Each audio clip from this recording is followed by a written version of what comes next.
Episode 1, Here we go. Real Talks with Nate and Trina. I'm a little nervous, but I'm excited. Yeah, I'm excited too.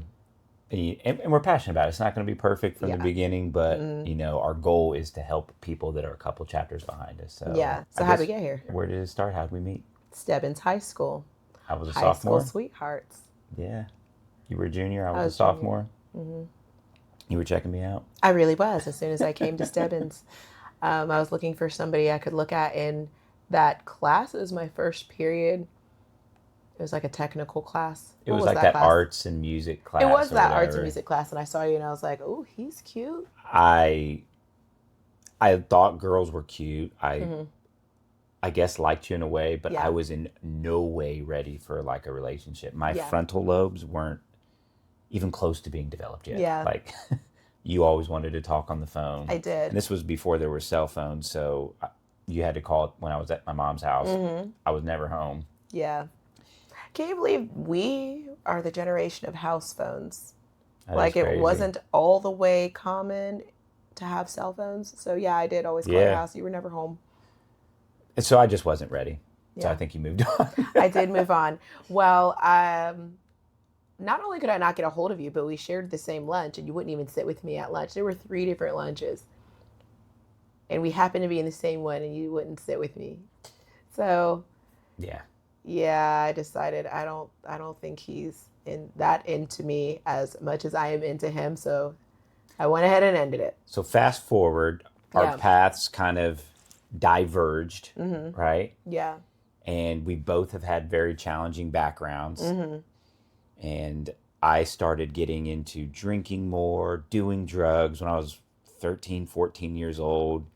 Eventually got into selling drugs. And I remember the next time we'd seen each other, but like after high school, Yeah. we were the St. Helens Festival Yes. that I went to every year, and we would walk there. And I remember I was walking to it, Yeah. and I remember walking by And you. I was walking away from it at a And reunion. you were Yeah. headed home. I was headed there, and I remember after I don't know, a few seconds, I had walked about 5 or 10 steps, and then I just felt like that was Trina. And I went to turn back, and literally I saw you rubberneck at I the was same staring time. at We you too. both went Yes, we did. and looked at it. And I was like, and there was just like that unspoken, yep, you're him. Because you were still the good-looking kid. Yeah. Mm-hmm. Frontal lobes Just a still little bit taller. weren't developed yet. The frontal lobes weren't Why developed. did it take me so long for my I don't know, but by mind to then you come had a in? kid. Yeah. Yeah. By then you had Lawrence. And you and I decided, well, I messaged you on MySpace. The OG I Instagram. was always the one pursuing. That's not a good idea, looking back. Or maybe. Or is it?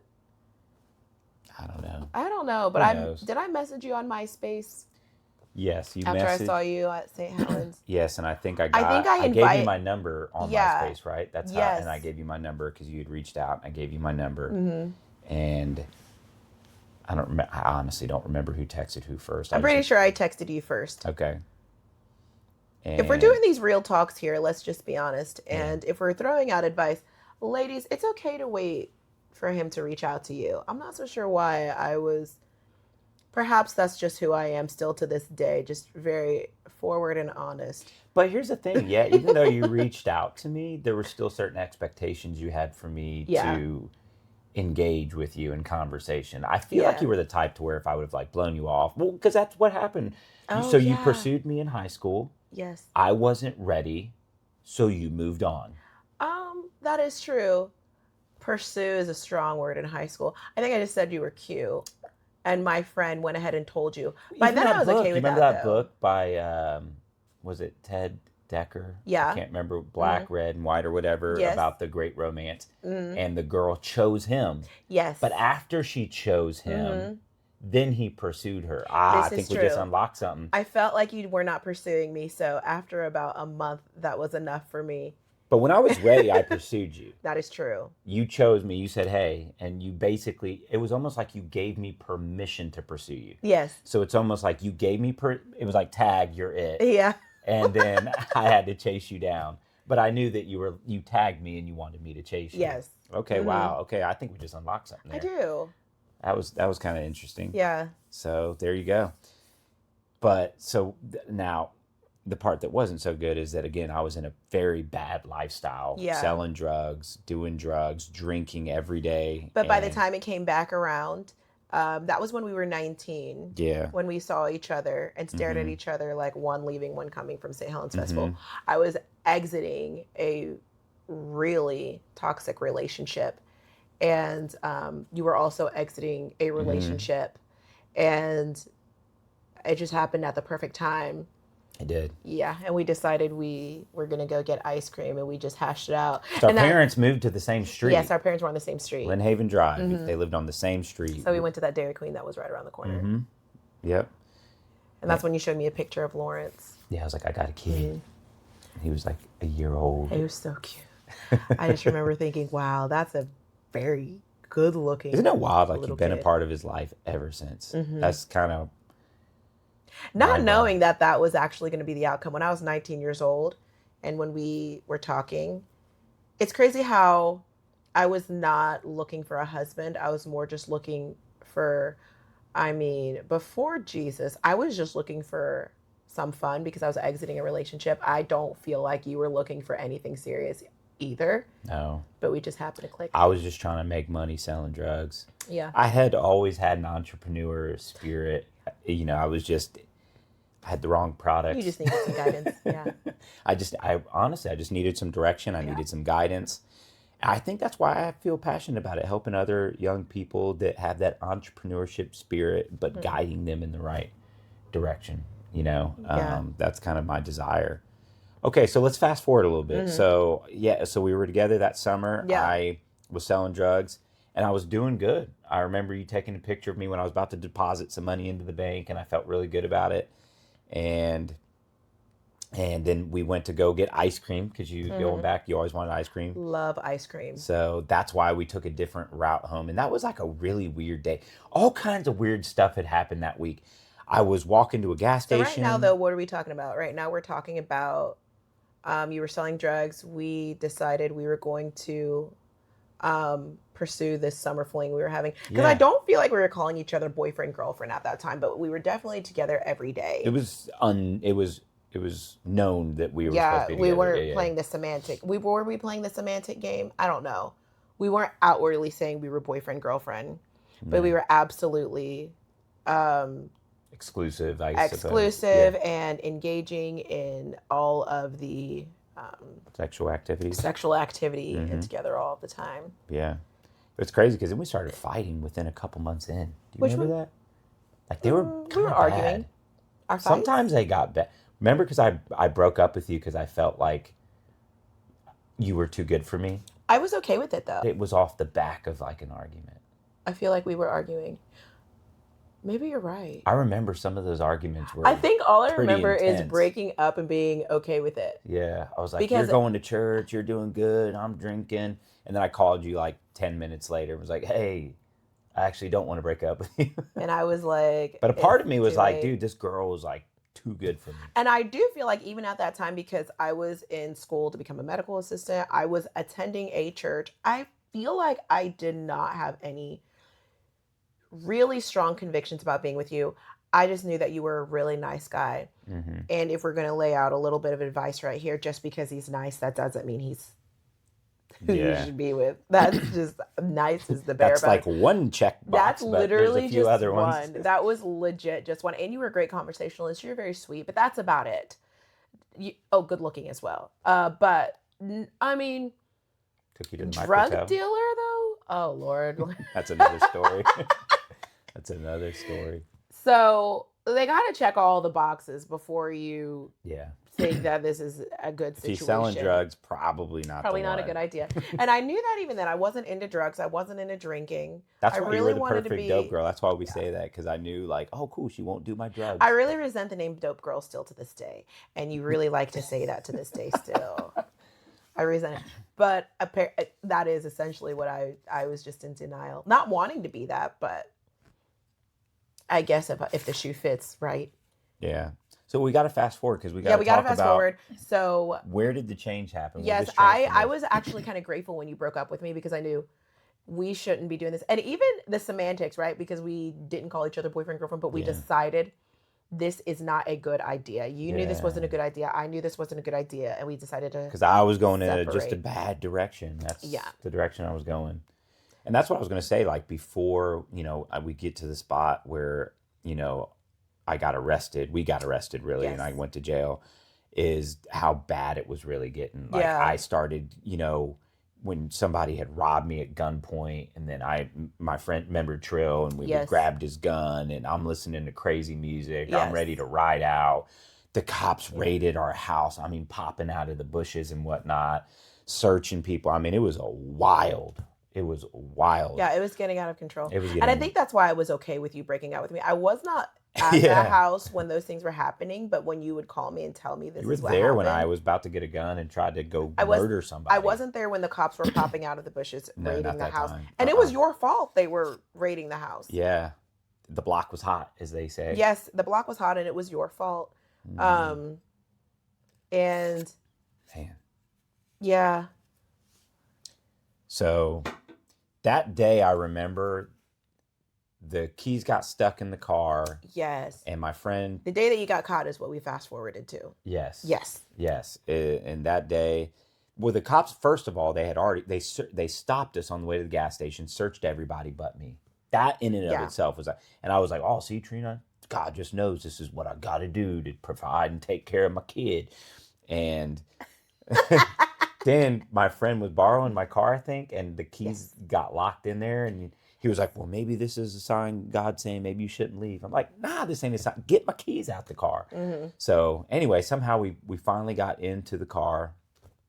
And that's, Oh, and whenever the house got raided, I was not present for that. But you Yeah. said they just picked up your duffel bag full of ecstasy, Full of drugs. and just they marijuana. were, Picked it up, put it out of the way, Yep. and then said this room is clear. Yep.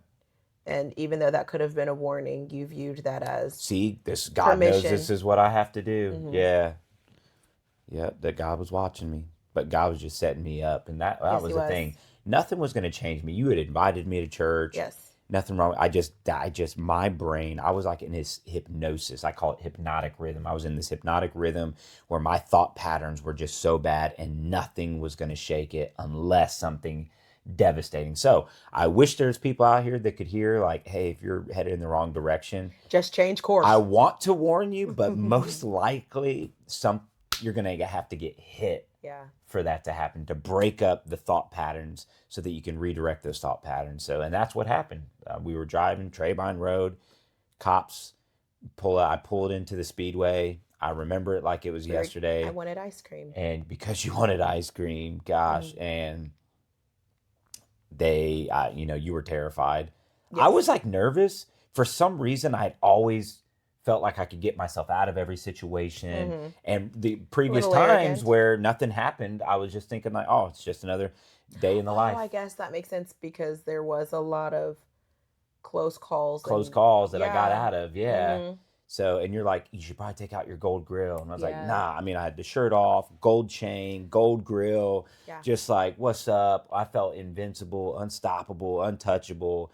Car smelled like, all kinds of drugs and money, cash all over the car. And as soon as the cop came, I rolled down my window a little bit. I mean, I didn't know any of my rights or anything, and license and insurance, and it took you a while to find it. And I'm already nervous. Like, come on, Trina.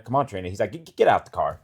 Get out the car. Get out the car. And I'm like, wow, I got it. Get out the car. Yeah. And gosh, and there, I mean, we could say the rest is history unless you want to go into the details of that. But What were you thinking whenever they went to your trunk and I was thinking, maybe talk about how much stuff was in the screwed. car? I remember. Yeah. Well, because you thought nobody could get into the trunk. Well, they couldn't. So Right. here's the deal. They couldn't search the car unless they had reasonable cause. So he asked me for permission. And me was like, yeah, you can. I had everything in the trunk because I knew they couldn't get into the trunk unless they had reasonable cause. Yes. So they searched the interior of the car, and I didn't have anything in there. I know I didn't. Just money. Just money.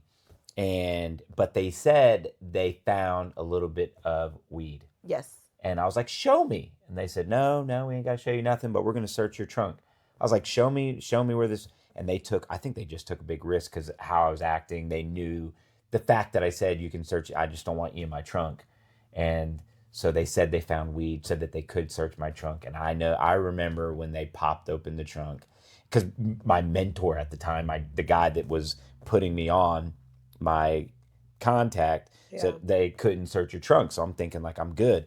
But man, when they opened the trunk, I knew it was over. I remember them giving each other a high five. They were just like, Yeah. they found all the stuff and they smiled and we're like, I think the guy got a promotion. Seriously, He I think did. he did. You know, he Well got, deserved. I mean, you did have a lot in the trunk, and he yeah, got you off the streets. yeah, he did.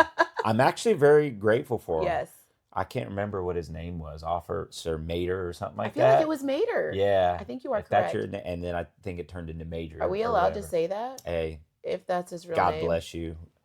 Thanks. You helped get a thug off the street and turn his life around. You were a part of that process, but they were questioning you, right? Yes.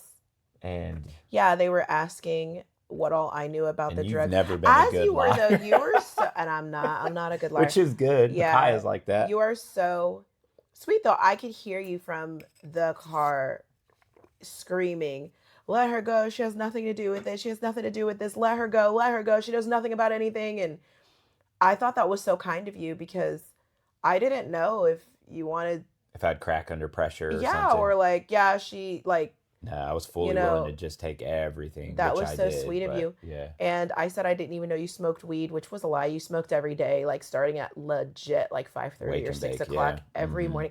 And so they caught me in a lie. I said I didn't even know he smoked weed. And as the story progressed, it probably took me like 2 or 3 minutes for me to say, and he smoked weed today. They're like, I thought you said he didn't know he smoked weed. And I was like, I meant to say. They're like, you're lying. Now you have to get in the car.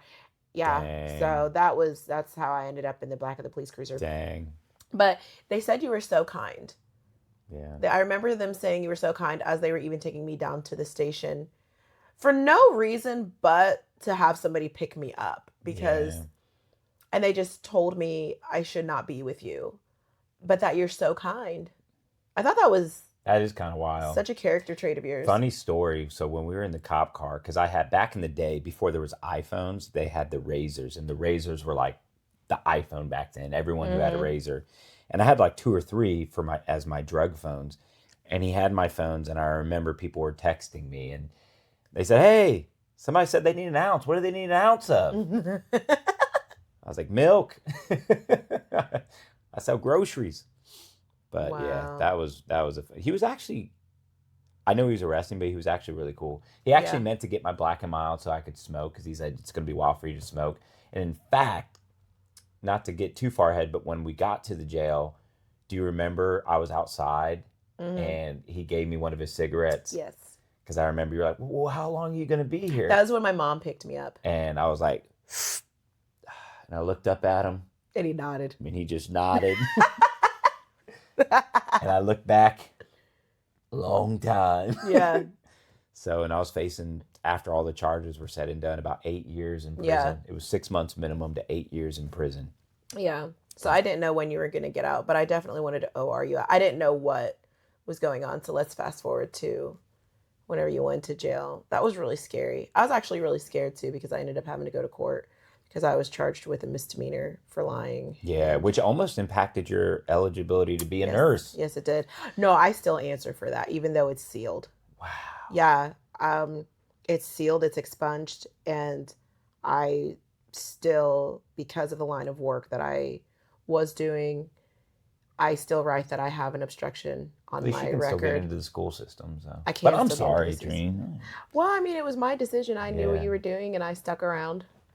Yeah. You're still a nice guy. Gosh. You have a great character when it comes to that. Better, anyway, yeah. I was an honest drug dealer. I never ripped anybody else. Yeah, that was good. I never ripped anybody off. That's a quality. Isn't that so funny? I was an ethical drug dealer. You were pretty ethical. So.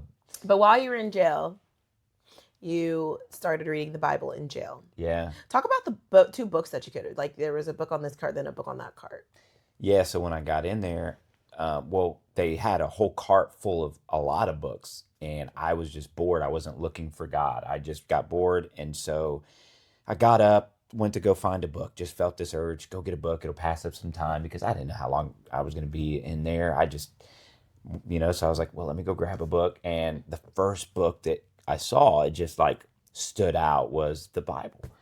So I just, again, I picked it up like, you know what? This will pass up sometime.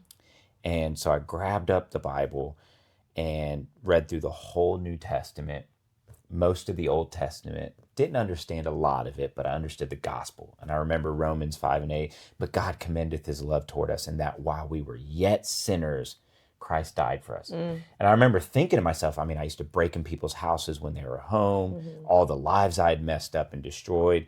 And I just remember thinking to myself, like, oh my gosh, God, I don't know if you can forgive me, Yeah. but I'm sorry. And when I said that, it's like, that's when I felt the presence of God just swoop in. I felt forgiveness for the first time in my life. I felt the weight of sin. I was just weeping on my bunk in front of all these, big, tough men, and just, but I didn't care. I felt the presence of God. And I remember there was a few people that visited me, and you were one of the few. And I didn't even know you were going to come. Yeah. They just gave us an opportunity to put in a time slot for visitors. So how'd that happen? So I put in the time slot. I think it was like 2:00 or something like that. Yes, it was from 2 to 3. And I was like, no one's going to visit me. I remember that day. I could not get you off my mind. I missed you so much. And I just called up there. I knew that you were at the county, Greene County. And I was like, how does visitation work? Because I would like to visit.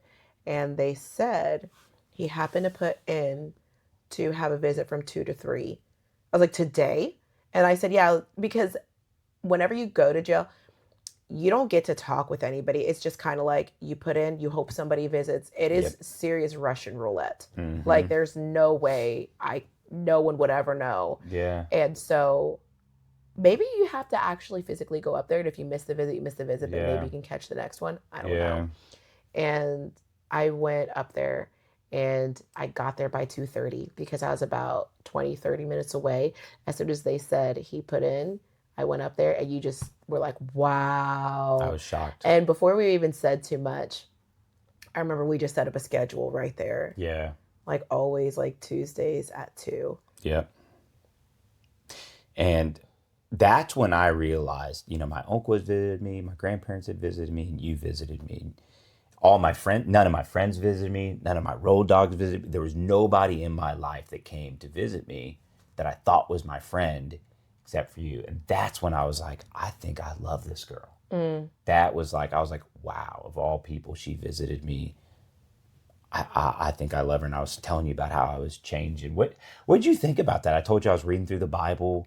And I think you were trying to like, hey, I'm going to see if I can get some money together and bail you out, which I thought was so sweet. God bless you. It was like, I think it was only like $500 or something like that. It was like $500. But still, back then especially, It was a lot of money back then. But I told you no. I was like, I don't think I'm ready. I said, I feel like I need to at least read through the whole New Testament. I want to get through this Bible. I'm feeling good where I'm at. I felt like Jonah in the whale, where all the distractions were gone, all the negative influences were gone. There was nothing to keep me from the voice of God. I could finally hear from God, and it started changing me, and I wanted that change. I was like, this is good. This is right. So that was the process for me. I felt like when you were telling me you read the Bible in jail, I was so happy. But a lot of people said everybody finds Jesus in jail. And so that was discouraging. Yeah. And I didn't know what would happen when you came back out. I was blown away when you actually asked me not to bail you out because my mom was going to help me with that, getting money together to It's crazy. bail you out just before, so you could have a little bit of time out before whatever was happening next. And you said, no, I'd like to stay in here a little longer. And your family encouraged that as well, to keep you in there a little bit longer because they didn't want to see you continuously throwing your life away. Minutes. That's crazy. Wow, it has. Oh, yeah. wow. Anyway, keep going. Yeah. They wanted you to make a change. Your family is so well-to-do. They love you so much. They didn't like seeing. You're such an intelligent young man. You've always been an intelligent young man with so much potential. And they didn't like watching you throw your life away. I totally respect them for that. Yeah. I respected it then. I still love your family. Yeah. I love your family. Me too. I'm very grateful. So let's fast forward a little bit. So eventually my family actually bailed me out. Your family bailed you out. And one of the first things I said was, Trina, I want to find a good church to go to. I was staying with my grandparents first. They let me stay there. And then my Yeah. uncles. Yes. And I remember I had RTA passes. I would go take the bus. My uncle immediately enrolled me into Sinclair. So I started taking Sinclair classes. I got a job at Sinclair, and we were looking for a church. And we started at another church that you would always invite me to. Mm-hmm. And it was a good church. It was good people. Yes. I remember like there was picture day or something like that, right? Yeah. And we did that. But I felt so much power and presence in jail that I was like, I mean, is it okay if we look for something else? And so how did your friend, right? Mm-hmm. That's, yeah. My friend told me about the church that we go to now. Mm-hmm. She said that it's powerful. And she said, if you're looking for churches to try, you can try that one. And so we did, and we walked in. We've never walked back out. And I started actually doing Bible Almost studies 18 with that years friend. ago. Yeah. And then her sister started coming to church and doing Bible studies with Amy. And then Amy is still in church today. And then her sisters, the whole family's in church now. It's really actually good. really beautiful. Yeah, Amy did this painting. Shout out to Amy. She did a good job. Now, so let's talk, because I like to speak to the head principles and, things that, and you speak to the heart, right? You're the... Yes, go ahead. So I want to extract some principles, because I look at this as like, what really helped to sustain us? First of all, I really think what you had in jail was, you call it a conversion. Like a real conversion. But I think it all starts with true repentance. Yeah. I feel like that was a true repentance. And you always talk about repentance being a turning away. Like, yes, I'm not going back. Like the buck stops here. And even though sometimes the buck stops here, but we're human, and so sometimes you dibble dabble a little bit before you actually set it down, or just it's a chipping away. Yes. You really never sold drugs again. Like, that was it. Oh gosh, there's so much I want to talk about, because you had challenged me in so many different areas that had told, like, though I look back like, wow, those were seemingly insignificant moments that radically changed me. But it was before we started doing Bible studies, though.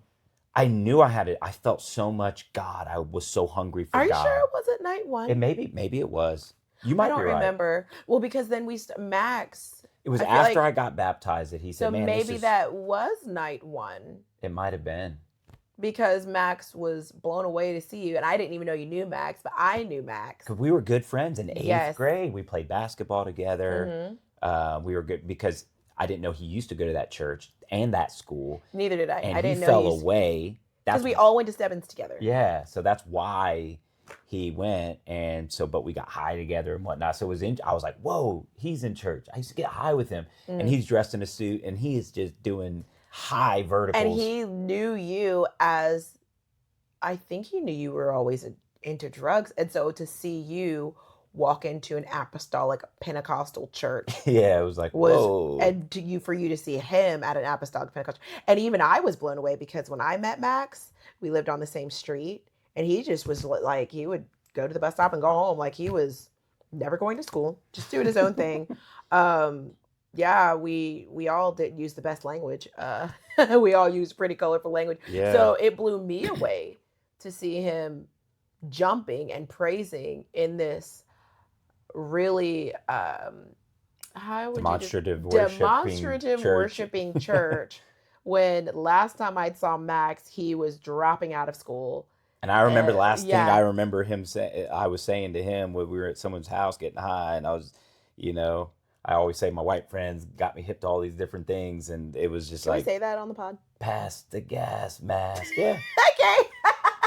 Yeah, guys? I'm biracial. You are biracial. That is true. And it's your white family that's always taking care of you anyway, so.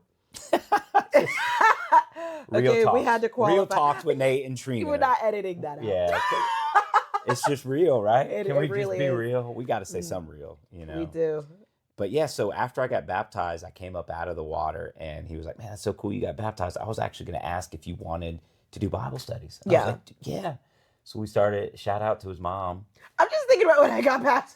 I was one of those people. What? Just when I got baptized, I was one of those people that were like, what do you want me to do next? Like, you want me to bring my Oh, yeah. And I'm over here just like, I feel it, like. Yeah, I don't think I did. I think I was like, what? You want me to? So I was taking the bus to Sinclair. I do want to say these couple points. I was taking the bus to Sinclair, and then I had to take it to this St. Elizabeth Center. That's where I was doing my rehab. And I remember I was at your apartment in Fairborn, Yes. Maple View. And I remember I was drinking a beer. And I remember you saying, I thought you weren't supposed to drink beer while you were in this program. I was like, man, I ain't an alcoholic, you know, like if I want to stop, I can stop. You were like, well, if you're not and you can, and you're not, you know, addicted to drinking or any of these things, why don't you just stop at least during this process? And I remember it hit me like, whoa, she's right. Like, if I'm not, then I should be able to at least during this process. Yeah. And so I put the beer down and I never actually drank again. That was actually my last one. But okay, so that's another principle where like you have to have people in your life that are going to challenge you to be better. Yes. And that seemed like a seemingly insignificant moment. Because that's not, I wasn't trying to get you to never pick up a beer ever again. My words were. But you challenged me to be better in the moment. Yes. It wasn't change your whole life. It was just be better in the moment. And that turned into me changing that whole aspect. I mean, that was huge for me. I remember even cigarettes when I got out. There's just so much. Just the voice of God there was one voice like, oh man, don't you want a cigarette? It's been a while. You just got out. And this other voice just seemed stronger, louder, and more powerful that says, you've already gone so long without it. Don't pick it up and put that, don't go back there. And so that voice, thank God, and I think it was because I was praying, I was in jail, I was reading the word, that voice was stronger. But the other moment was, we had been doing Bible studies for a while, and we can always backtrack. But I want to talk about this. Is we were talking about modesty, remember? Wait a minute, we're doing Bible studies with Max and Charlie. Yeah. So that day when we got baptized, Max had asked if we wanted to do Bible studies. And so begins the McWoosley Bible study journey. The adventure. The epic adventure. The saga. But we pulled up, and I remember, I'm pretty sure we pulled up and we were getting out of the car, and I was like, man, Trina, you need to be more modest. You like need to buy in to this modesty you thing. You did say that. I just stared at you. Get with it. And I got this gold grill in my mouth. So what'd you say? I said, this coming from the guy with the gold grill, as I kept walking. And you hit me again, just like the beer thing. I was just like, dang, she done got me again. Like, she's right. I'm over here with the gold grill. And I remember I was like, fine. I took the gold grill out. Yeah. And I don't even remember, but from there, I think I melted the gold down. You did. And sold it, and then helped use that to buy you. And I think that clothes. Was like while we were in the thick of Bible studies. That wasn't Bible study number one. Yeah. Wow. And those Bible studies Max and Charles would do, God bless them. We Shout asked out to questions. Max's mom. Shout out to Sister Diane for allowing us to be in your house for 3 and 4 hours at a time. With the big chart, search for doing the chart. Bible study, also totally not talking about the Bible study. Talking about anything you can think of. And who knows if poor Max and Charles have the answers. What principle we were on? 2 or 3, whatever principle we're on. Yeah. I remember, so we thought Max and Charles were teaching Bible studies all the time. We did. We thought they were the gurus. I was like, man, this guy's teaching Bible studies. He's like doing ministry. And meanwhile, Max couldn't even read some words. He would ask me like, hey, what's this word say? And what does it mean? Yeah. I was like, oh, okay. And I would read the word. But that didn't shake us at all. We just still knew he knew all of the answers. We were so hungry. And he would even phone a friend. And I appreciate that. Like, Max never pretended like he knew the answers. He would phone a friend. And we still thought he knew all the answers. Yeah. Like, we never trusted him. Yeah, because he was in it and he was teaching. And can we highlight this big? Because this has kind of been the theme that we're really working towards. And it's that concept of the Sea of Galilee. It's okay to talk about the Sea of Galilee real quick, because it's one of the most fruitful bodies of water in the world. And the reason why is because it has the Jordan River pouring fresh water into it. And then it is also pouring into the Dead Sea. So it has both an inflow and an outflow. Now, the Jordan River and the Dead Sea aren't as fruitful, but the Sea of Galilee is, because it has an inflow and an outflow. And what's cool is I look back and, Charles and Max were growing just as much as we were. Yeah. Because they were going to their mentors with questions we had to get poured into. Yes. And after they got poured into, they would come to us to then pour into us. And so they were growing exponentially. And then that's how we learned. Like, okay. So then we would pour into people, and then Max and Chelsea, and then the rest of the church community would pour into us, so that then we could pour into people like Amy and her family, and the Oh, Jamies, yes. and all the other people. But Yes. that was what, when we were most fruitful, is we had both an inflow being poured into, and we were pouring out, and they were growing. Man, those were really good times. Gosh. Those were some of our favorite We were his times. first Bible studies, and we thought he was teaching like all the time. I was We like, did. wow, this is crazy. He was so fearless and courageous, and probably went into it knowing I don't have all the answers, but what I do know is that those are my friends. Like I know them. And we hung out. We would go to Carillon Park. Yeah, it was so much more than That was Bible the other studies. dynamic. Like, they were, to disciple somebody, you have to share life with them. Yes. Yes, we did Bible studies, but we also hang out. We went to the park. We just shared life. We Oh shared my a goodness. meal. We went to Carillon after hours. Yeah. And we totally jumped the fence. Yes. And Charlesy was like, she's such a rule follower. Yeah. We're like, come on, Charlesy, we're totally jumping this fence. Mm-hmm. And we just explored Carillon Park after hours. Yep. Why'd we do that? I don't even know. And it I was remember those sprinklers so came much fun. on And the at sprinkler midnight or system something. came on. Yeah. And we like ran off. And then we always went to Denny's. We were regulars at Denny's. Do you remember that? Yes, I do. Why I did would we- always we get were- the nachos. So did Charlesy. Charlesy got the ultimate Yeah, nachos. me and Chelsea were the same. What were me and Max getting? What were we I trying to don't be even healthy? know. I could see us trying to be Probably. healthy. Get a salad, but then eat me Probably and a Chelsea's nachos. 100% because they tasted so much better. Yeah. Yeah. Oh man. We That's did everything crazy. with them. Okay, still Yeah, I do forgot everything about with them. Denny's. This is a little sidebar conversation. Still do everything with Max and Charlesy. You guys have We're a business. partners now. That's Yeah. what's great. We sold door to door together. We became business partners. Got married together. in the we same. started doing ministry together. Got married in the same 12 months. Yes, had our first, our first kids Chelsea and I were together pregnant at the together. same time. Same 24 That hours. was wild. Man, that was wild. Okay. There are people still to this day. Do we pivot to where, like, how did that process? So we started doing that. And we started yes. realizing we needed to change. Yes, we did. And up to that point, we were sexually active. We were. And we decided to be abstinent until we Yes. got married. And we were abstinent for 3 years. I think it was Max that said the triangle. You know, as you Yeah. get closer to God, you get closer to each other. He did say that. So we decided to get closer to God. Mm-hmm. But that forced us to love each other in different ways. Mm-hmm. And to get closer to God and to change. And we absolutely did. And I will say, first of all, going from being young, 38 minutes, that's crazy. being young and sexually active Mm-hmm. with all of those hormones, and I want to emphasize being young. Yes. Oh my gosh, it was, Spiritual, yes. And then to stop. that was a spiritual, But I can tell that was a miracle. that was God. That was spiritual a warfare. miracle. That was It was. legit. That was legit. I know we talk about when you're battling hormones that are invisible, that is spiritual warfare because you could feel the lust come on. We had to set up so many boundaries. I mean, and it's crazy that guardrails. we had that much awareness that, oh, I feel it. I feel the pull. Yeah. Like we would kiss and be like, whoa, this It is, was wild. I can't even stop myself. I legit remember that we kissed. We were at your uncle's house and Yeah. I ran out. I didn't even put my shoes on. Yes. We ran Those away. feelings were intense. You ran to your room and I ran out of the house. That was intense. Yeah. But we had such a desire We for did. God. But man, that was a miracle. That was God. It was a miracle. There's probably angels fighting. I don't know. I'm being facetious, but who knows? Seriously, that was. So we put up boundaries and Yes. guardrails and And for us, our boundaries, because we did have such, and we're not saying sexual attraction is bad.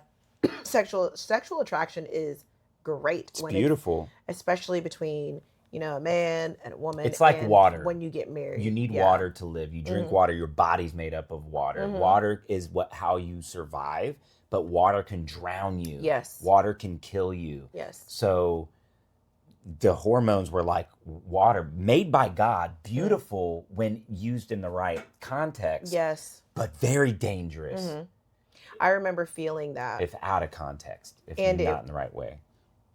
It was overwhelming. I just remember being so overwhelmed that I didn't want to feel that kind of lust ever again. Yeah. I remember for It felt us, wrong. It right? did. In It a did weird not. way. It felt It wrong. felt like we were not honoring God even Yeah. when we would kiss because then it would just come over us. Yeah. And so we actually stopped kissing. Mm-hmm. I don't even feel like we were holding Look, hands. everybody's different, but Yeah, for for us, you got to us, know you yes. got to know your limits, you got to know your boundaries, you got to have awareness. So so yeah, 3 years, and we went all 3 years. We got married in 2011. Yes. And yeah, it was beautiful. I felt so good. I felt truly born again. Yeah. I felt truly born again. That was, yeah. And God honored us and blessed us, because I was nervous that our wedding night wouldn't be special because it wasn't our first time. But since we Real talk. had been abstinent for so long and had set up so many guardrails and boundaries, I do feel like God honored that for us. Yeah. And it ended up being something really special. Yeah. Oh, and what were some things that we did? We started fasting together. We did our weekly fasting. We would go to Bob Evans, and we went to Bob Evans, and we would drink every bit of every calorie that we did not eat. We drank. We were new because but that was a big deal for hot us. chocolate was bottomless. I mean, I used to be a drug dealer, so yeah, it was bottomless. It was bottomless. So we were drinking like 7 a piece, and we would just be there, just hanging out, drinking hot chocolate.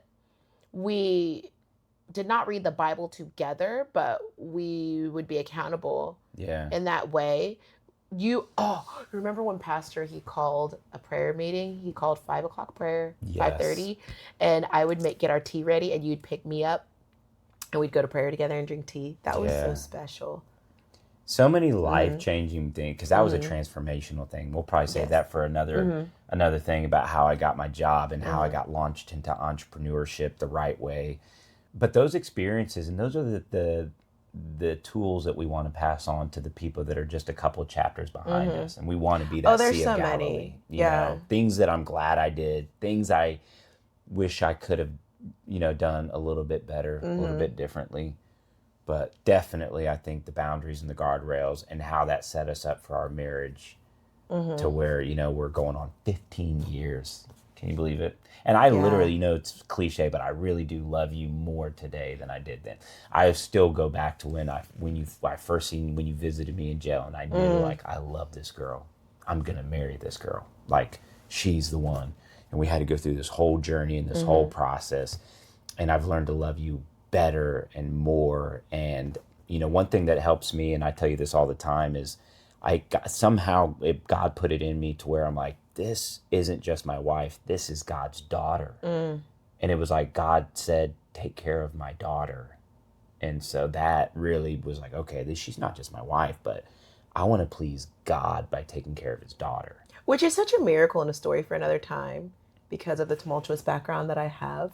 Yeah, there's a lot and there. And always wanting somebody to step in on my behalf and create a space of safety for me.